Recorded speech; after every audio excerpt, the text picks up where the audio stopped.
News అధికారం కోల్పోయిన తర్వాత కేటీఆర్ మతి భ్రమించి మాట్లాడుతున్నారంటూ బీజేపీ నేత రఘునందన్ రావు విమర్శించారు.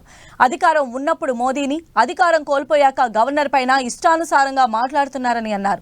బీజేపీని విమర్శించడం మానుకొని సిరిసిల్ల బీఆర్ఎస్ ఖాళీ కాకుండా చూసుకోవాలన్నారు. మరోవైపు రాష్ట్ర ప్రభుత్వ నిర్ణయాలు తీసుకోవడంలో తడబడుతోందని రఘునందన్ అన్నారు. సమస్యలు కళ్ల ముందు కనబడుతున్నా చర్యలు తీసుకోవడం లేదని కామెంట్ చేశారు. రాష్ట్రంలో అధికారంలోకి వచ్చినటువంటి కాంగ్రెస్ పార్టీ చాలా విషయాల లోపల ఒక సరైనటువంటి నిర్ణయం తీసుకోలేక ఊగిసలాడుతున్నట్టు కనబడతా ఉంది. సమస్య ముందు సాక్షాత్కరిస్తున్నట్టు కనబడుతుంది. సమస్య అక్కడ ఉంది అని తెలుస్తూ ఉంది.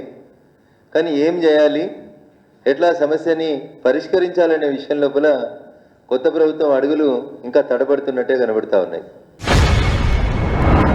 బీఆర్ఎస్ పార్టీ అధికారంలో ఉన్నప్పుడు అమ్మిన భూములెంత, అలకేట్ చేసిన భూములెంత, దానమిచ్చిన భూములెంత, ధరణిలో గయాబ్ చేసిన భూములెంత, రిటైర్డ్ అయిన ఐఏఎస్లకి, మీ ప్రభుత్వానికి అనుకూలంగా ఆర్డర్లు రాసిన ఐఏఎస్లకి అప్పనంగా కట్టబెట్టినటువంటి భూములెంత, అనకొండలెంత, రాచకొండలెంత, వీళ్ళ మీద ఏమైనా విచారణ చేస్తారా?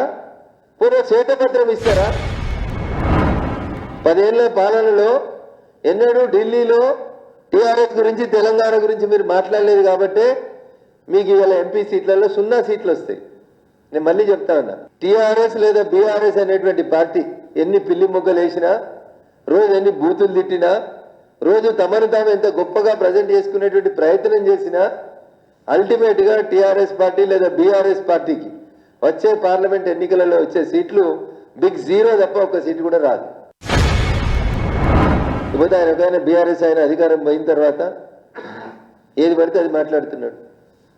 అధికారంలో ఉన్నప్పుడు మోడీ గారి గురించి, అధికారం పోయినాక గవర్నర్ గారి గురించి నోటికి ఎంత వస్తే అంత మాట్లాడుతూ ఉన్నాడు. అంటే వెనకాల ఊరు కాలైతుంది ఆయన కనబడతలేదు, సిరిసిల్ల కాలైంది అనేది ఆయన కనబడతలేదు.